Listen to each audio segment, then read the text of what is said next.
Alors moi je suis opticienne depuis 2007. Pendant mes études, donc 2 ans avant, donc depuis 2005, j'ai travaillé un petit peu, mais vraiment diplômée depuis 2007. Okay. Et mon métier consiste à redonner la vue aux gens. Voilà. Très beau métier. Moi la première, j'en ai besoin. Voilà, on a tous un moi aussi. Ouais. Et ça peut être éphémère, hein, si on adapte assez tôt. Ouais. Et puis ça peut être parfois redonner quelques moments ou activités à des personnes malvoyantes par le biais de lunettes. Autre équipement possible, parce qu'il n'y a pas que les lunettes. Oui, bien sûr. On a aussi les lentilles de contact, et puis on est intimement lié à l'édition. Ouais, aussi. On essaie de combiner les deux. Ça marche. Moi, je m'appelle Jessica. Je suis accompagnante psychocorporelle depuis 5 ans maintenant. Donc, c'est un métier en reconversion.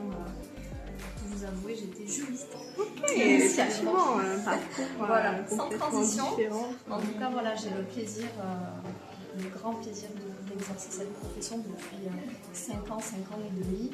Je suis accompagnante psychocorporelle et ça consiste à explorer notamment la mémoire du corps. Voilà. Pourquoi? Parce que le corps garde en mémoire tous les stress que l'on peut vivre et que l'on peut ressentir depuis notre conception. Donc on peut aller explorer des choses très lointaines. En tout cas, tout ceci crée une charge, une sorte de conditionnement, un programme qui va impacter notre vie de tous les jours en termes de stress, d'anxiété, au niveau du sommeil, de l'alimentation, de la confiance, etc., etc. Donc on va explorer tout ceci avec un outil notamment qui s'appelle la kinésiologie, pour faire en sorte de comprendre ce qui s'est passé chez nous, de comprendre ce qui s'est passé en termes de stress et de le libérer en fin de séance. Effectivement, donc je suis accompagnatrice parentale et art thérapeute. Je suis éducatrice de jeunes enfants et j'ai décidé de créer mon cabinet, donc Cocon de Bienveillance, en septembre dernier pour pouvoir accompagner les familles. Et je me suis formée à l'art-thérapie en complément, puisque le dessin ou la peinture peut s'avérer très utile pour aider les enfants qui ont du mal à communiquer, à échanger. Ça me permet du coup de pouvoir aider aussi les adolescents et les adultes. Donc pareil, hein, sur tout ce qui est accompagnement à la personne, et encore plus quand on a vraiment besoin de se sentir accompagné.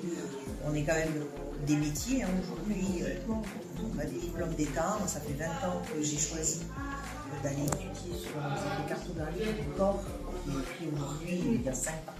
Oui, en de la plus, réflexion plantaire, voilà. En tout cas, j'ai entendu beaucoup de sujets autour de ça où c'est extrêmement important.